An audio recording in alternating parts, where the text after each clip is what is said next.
Ça va être l'histoire d'une mère porteuse aux États-Unis. Le bébé que portait cette américaine de 29 ans présentait de graves malformations. Mais contre l'avis des parents qui avaient payé pour louer son utérus, la mère porteuse a décidé de garder l'enfant, aujourd'hui placé dans une famille adoptive.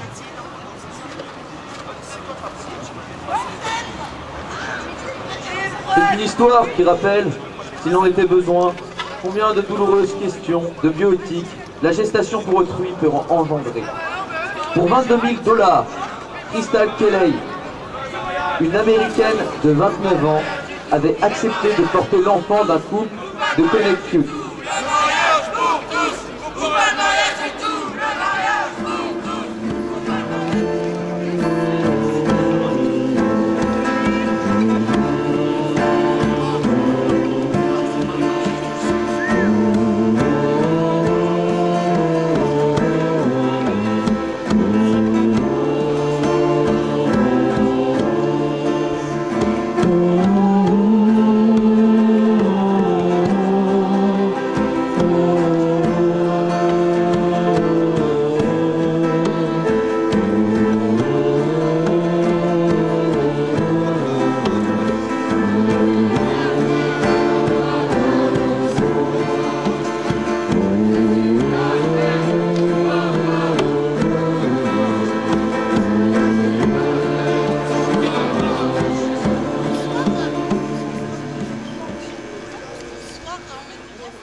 À mesure que diminue la liberté économique et politique, la liberté sexuelle a tendance à s'accroître en compensation.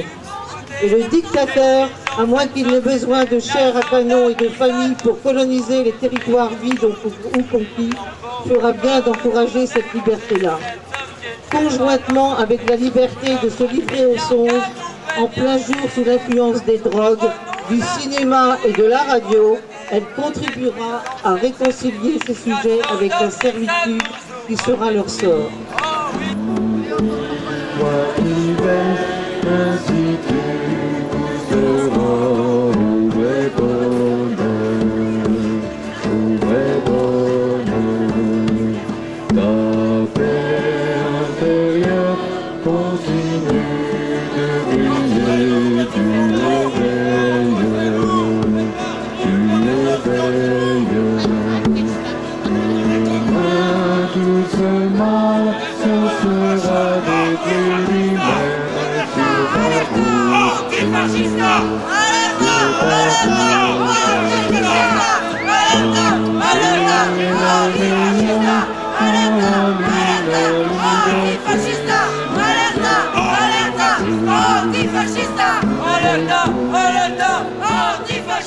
Que ce soit aux États-Unis, en Inde ou en Ukraine, les gestatrices sont rémunérées, même si c'est sous l'euphémisme de compensation financière. Il s'agit toujours d'un revenu important au regard du niveau de vie de la mère porteuse. Même en Roumanie, où la rémunération est illégale, nous le faisons pour l'argent. C'est souvent le mari de la mère porteuse qui y pousse. Les mères porteuses sont issues le plus souvent de milieux de nécessité. Comment croire qu'en France, des femmes seraient prêtes à porter gratuitement un enfant pour le donner? Si on est paie, on en trouvera cependant, parmi les étudiantes en pleine galère, comme en Ukraine, ou parmi les familles surendettées comme aux États-Unis.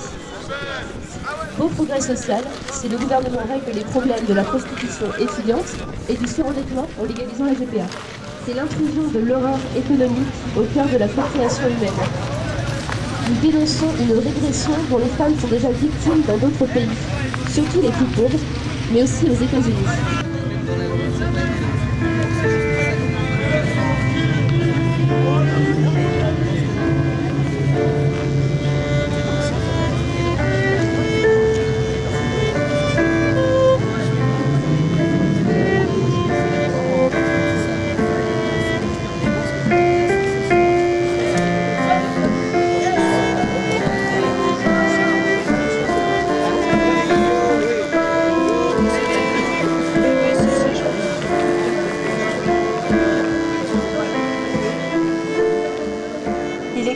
L'évolution de la sémantique concernant la GPA tente à valoriser le concept pour rendre la gestation médiatiquement plus vendable et donc plus acceptable pour la société.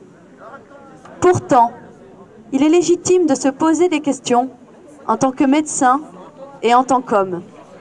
Peut-être 3 000, 12 000 ou 50 000 $. Est-ce le prix d'une grossesse, d'une femme et d'une vie?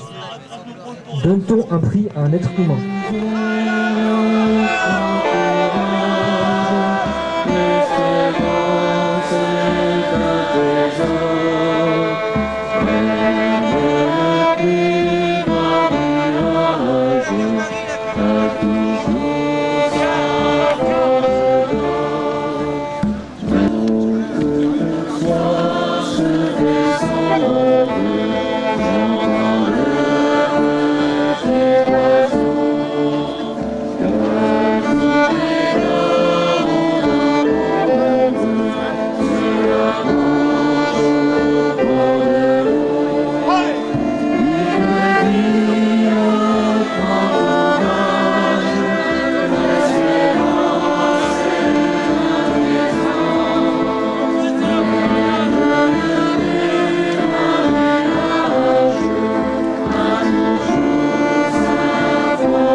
La jeunesse n'est pas une période de la vie, elle est un état d'esprit.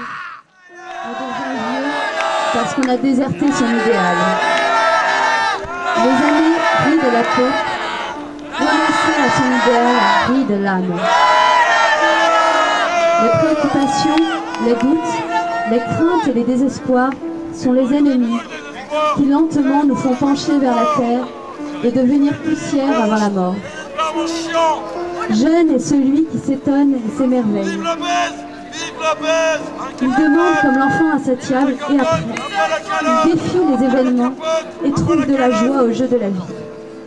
Vous êtes aussi jeune que votre foi, aussi vieux que votre doute, aussi jeune que votre confiance en vous-même, aussi jeune que votre espoir, aussi vieux que votre abattement.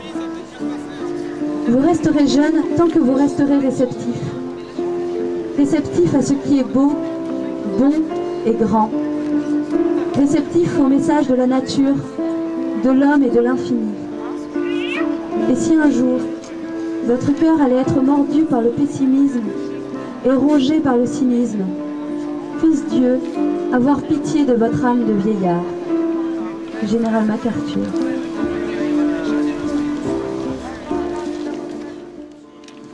La non-violence est une arme puissante et juste qui tranche sans blesser et ennoblit l'homme qui la manie.